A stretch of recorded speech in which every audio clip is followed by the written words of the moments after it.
आपने मुकदमा कर दिया, मुकदमे करने के बाद बाकी लोग पार्टी बन गए। अब जो है आपका अधिकार है या फिर नहीं है, ये पार्ट डिसाइड कौन करेगा? कोर्ट करेगा।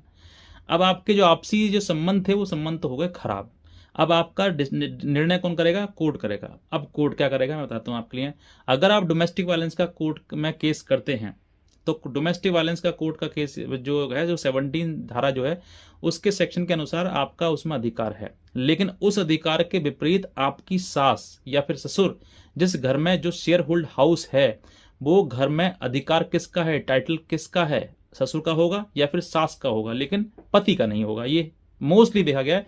1% हो सकता है चांस ऐसा हो कि पति के नाम घर हो, लेकिन अधिकतर जो चांस है मुकदमा है वो, सॉरी, अधिकतर चांस है वो लड़के के माँ के, लड़के के पिता के नाम ही घर होता है। अब इस घर में टाइटल किसके नाम पर है? उस सास के नाम पर या ससुर के नाम पर? मान लेते हैं सास के नाम पर है। अगर सास के नाम पर टाइटल है, यानी कि जो मकान है वो उसकी मालकिन कौन है? सास है आपकी।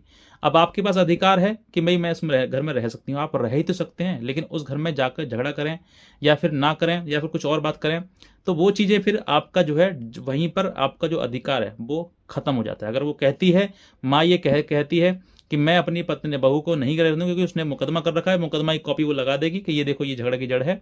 और उस मुकदमे में अगर वो सास ने ये कह दिया कि मेरा घर है, मेरे नाम है और मैं इसमें इसको नहीं रहने दूंगी, ये झगड़ा करती है, घरेलू हिंसा करती है, मारपीट करती है मेरे साथ में, तो कोर्ट 101% उस सास के हक में ही आदेश देगा। क्योंकि आप एक बहू हैं, आपने आके घर में झगड़ा कर लिया और मुकदमा आपने उन लोगों के नाम पर डाला है, डोमेस्टिक वायलेंस करते हैं, ये करते हैं, वो करते हैं, इस तरीके के, तो वो झगड़े की जड़ बन गई और उसमें फिर आपको घुसने का प्रवेश नहीं किया जाएगा।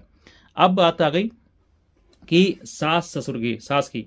अब घर ये है। अब देखिए, अब मैं अधिकारों की बात करता हूँ। वही बात है कि आप जितने अधिकार आप अपनी तरफ से खोजोगे उतने ही दूसरी तरफ से भी निकलते चले जाएंगे। अब अधिकारों की बात करते हो, महिला के पास, बहू के पास ससुराल में रहने का अधिकार है, तो सास को उस घर से निकालने का भी उसको अधिकार है। अगर वो चाहे तो तुम तो बहू हो, अपने बेटे को भी अपनी संपत्ति से बेदखल कर सकती है, ये उसका अधिकार है। तुम कुछ नहीं कर सकती हो, तुम सिर्फ और सिर्फ वहां रह सकती हो। रहने का अधिकार कब तक है? जब तक आपके दोनों के बीच में झगड़ा ना हो।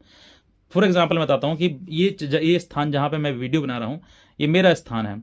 अगर मैं इस स्थान पर कोई व्यक्ति मेरे पास आए या फिर वो आके मुझसे कहे कि मुझे यहाँ पर रहना है या फिर कुछ और काम करना है, मेरे साथ में काम करना है, तो मैं अगर परमिशन करता हूँ उसके लिए, ठीक है, रह सकता है। लेकिन अगर वही आकर मेरा झगड़ा करना शुरू कर दे यहाँ पर, तो भाई मेरा है, मैं इसको हटा सकता हूँ, उसको रिमूव कर सकता हूँ, उसके सारे अधिकार छीन सकता हूँ और उसको वंचित कर सकता हूँ। ये व्यक्ति, यही चीज़ें लागू होती हैं उस महिला के ऊपर, उस बहू के ऊपर,